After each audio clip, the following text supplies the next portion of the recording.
Okay. All right. Good afternoon, our fans from around the world. Is another political show, and we're basically discussing about contemporary global issues. And with me to trash those issues are Mustafa Jinodu and Warifa Marcos. You guys are welcome to the show. Welcome and thank you very much, guys. So Arif is going to start us off with the never-ending River State Rivers crisis battle crisis between Godfather governor, past governor, and Godson. Yeah. So take us and give us a brief about what happened with Arif, and we're going to talk about that for a few minutes. Thank you.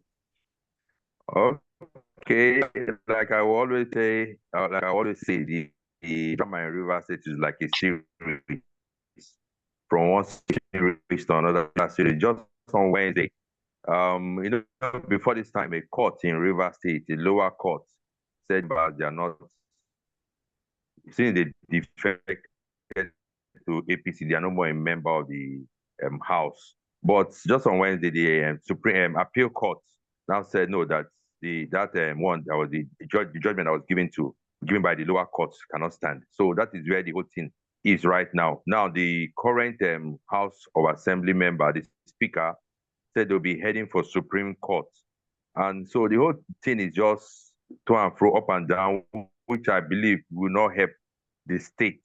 Yeah. So that's where we are right now. Okay, so thank you very much. Here's my take. This is a stalemate, like in chess, in which neither side wants to bend. And to me, the root of this whole thing is corruption. Because the reason nobody wants to step down, this is money. It's all about money. And it looks like power and money. And that's Nigeria is not democratic, nor is the United States. It's all about money. And we're not getting representation for the people because the Constitution should be soundly determining what happens here, or the federal government should jump in and chime in and say, how can we solve this issue? Afolabi, then we're going to go to Warif. Isn't there a mechanism in Nigeria, in our democracy, which can solve this problem, whether it's federal or local or with the state? What do you think? The problem is that the government, from the judiciary to the executive to the legislative arms of government, are completely compromised. And like you rightly mentioned, corruption. They're corrupt. True. So the powers that be that are supposed to wade in have also profited from the corruption of the judicial system. So everybody is just keeping mute because it favors their personal interest. And all this problem in Rivers State is because of one man who was governor for 8 years and still want to have influence on the wealth of the state. And the person that succeeded him has refused blatantly. And because of that, is making the state ungovernable for that person. That is. So and then let's talk about a bigger problem. Let's talk about a bigger problem. The federal government, there's corruption there too, because why can't the president or the federal government come in and solve this issue? Intervene. It's the same thing because even Tinubu. Tinubu was grateful to this governor because he helped him to win elections by compromising the stronghold of his own party. Sorry, not winning the election, for rigging the election. For rigging the election. So the guy helped Tinubu to garner a lot of votes against his party's interest. Now he was compensated with Minister of the Federal Capital Territory after being governor, and he still wants to have influence on Rivers State. So even Tinubu is mute. It's your cake and have it. Yeah. I hate to say that this is a joke. If Abacha was around, he was like, "Oh boys, you boys better solve this problem. I'll solve it for you." The point I'm making is that sometimes military has to step in this type of stuff. I'm not saying they should. It's a joke, but my point being that there's indiscipline in Nigeria, and military has discipline. The Nigerian military, they are corrupt also. Yeah, they're corrupt too. Civilians in uniform. Yeah, they're civilians, and they're getting more. Civilians in uniform. For a state like Rivers State, it's just like Texas in the United States.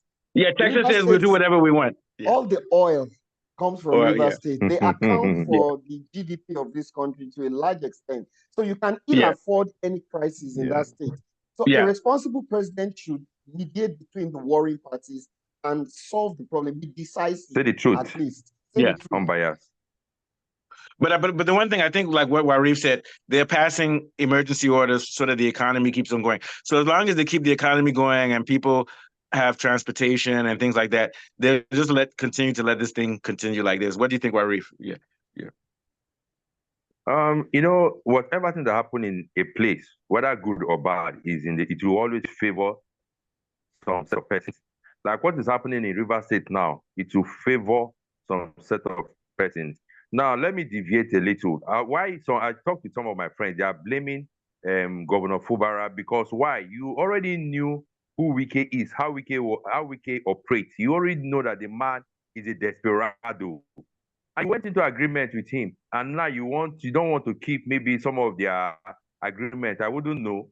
But for the fact that a Nigerian actor said, agreement is agreement. So that's just politics for you. So Sim Fubara should just know how he plays the game with him because the FCT minister, Wike, they never say die man. Right now, he's having an issue with a female senator in Abuja. The man just say Jaguda.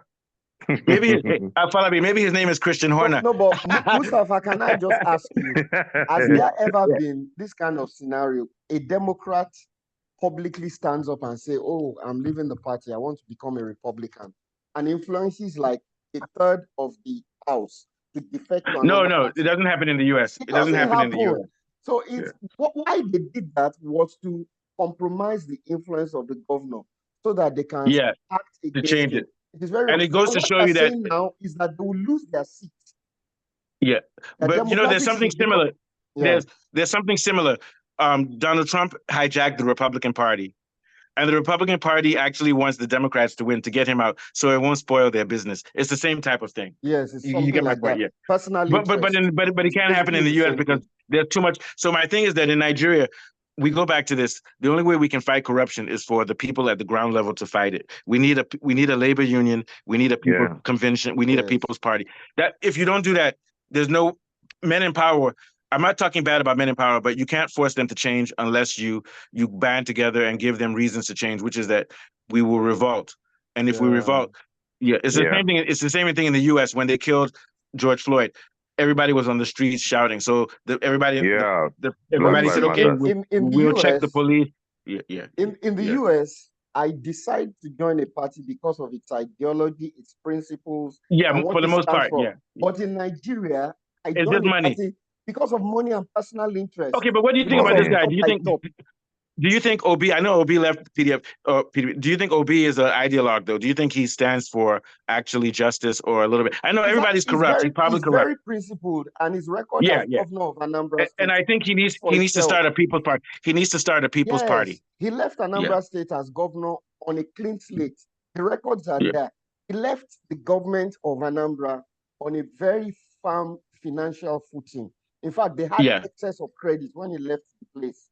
He didn't steal anybody's money, and there was and nobody's saying, look, everybody of development was measured. He's disciplined, and I believe, and I still believe that in Nigeria there will be another party will come with people like him.